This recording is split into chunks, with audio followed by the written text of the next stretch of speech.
Good morning and welcome to this special segment of the Daily News. Today we have an exciting presentation and a very special guest. We'll be diving into the world of American Sign Language and its place in the generation today, as well as the interesting traditions that are present in deaf culture today. Ms. Savannah Collins will be here to help guide us through this culture and all it has to offer. So, let's get started. Welcome, Ms. Collins. Thanks for having me, Paige. I'm happy to be here and share with you all the exciting aspects of deaf traditions and the fun ASL has as a language. Well, we're happy to have you. Let's start by getting to know a little bit about you. Well, I'm a graduate of Idaho State University with a degree in Sign Language Studies. Ever since my undergrad in Deaf Studies, I have been so immersed in the deaf community and their deep-rooted traditions and the language of ASL. Today, I will start by explaining ASL as a language, and then we'll move on to the wonderful traditions that are present in the deaf community. All right, sounds good. So, what does make ASL a language? Because ASL is acquired naturally and is passed along to children, linguists do consider ASL a language.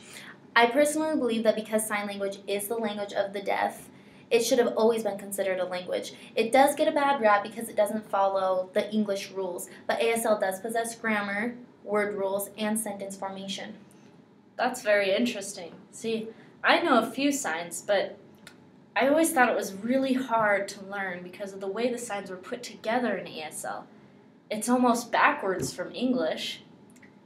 So, is there only ASL in US? Oh, absolutely not. There are plenty of different types of sign language. For example, signed exact English, fingerspelling, pigeon sign, just to name a few. Each region and community uses what is best for them. This also provides a lot of guidance for children who are deaf and are learning a language. Is ASL actually taught in public schools? Unfortunately, no, it is not, but it is offered as a second language in some schools. But those children that are deaf do have the option of going to a deaf school to obtain a solid education and learn sign language. Well, that's very interesting. So, can you tell us just a few of your favorite facts about ASL? Oh, there are plenty, but I will give you a few of my favorites. First, ASL can be traced clear back to the French Enlightenment, which is approximately in 1780. ASL is the fourth most widely used language in the United States. Jane Lynch, some of you may know her from Glee, Sue Sylvester, she is deaf in one ear. And the last one, babies who are not deaf but learn basic signs develop language sooner than those who have not been exposed to any signs. Wow, that's a lot of interesting things. So, how about we move on to some deaf culture traditions now? What is the most popular tradition that you've observed in your Hands studies? down, storytelling is the most popular tradition in the deaf community. It is something the deaf community holds very near and dear to them.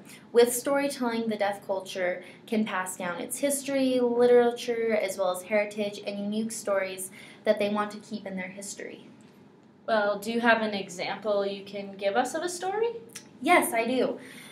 One story that is popular among deaf in America is the story of the Abbé de la Paix and how he founded deaf education.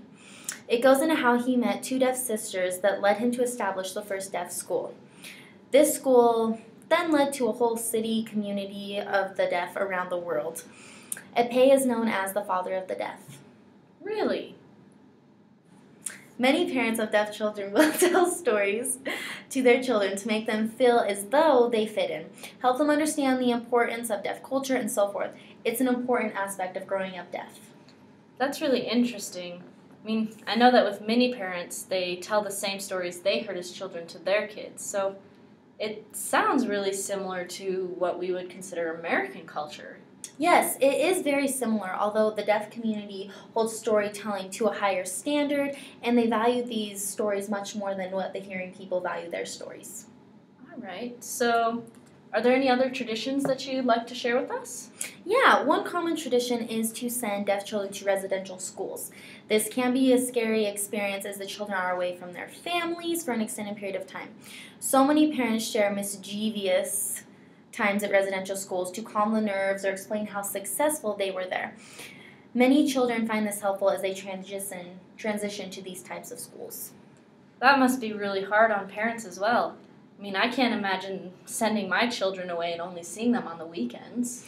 Right, it is very hard, and a lot of parents do have trouble with it, but It is an amazing opportunity for deaf children to become part of the deaf community and really immerse themselves in deaf culture.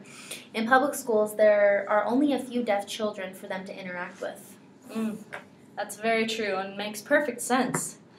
Well, Miss Collins, we appreciate your willingness to share your knowledge and let us dive into the world of deaf culture, but we're all out of time.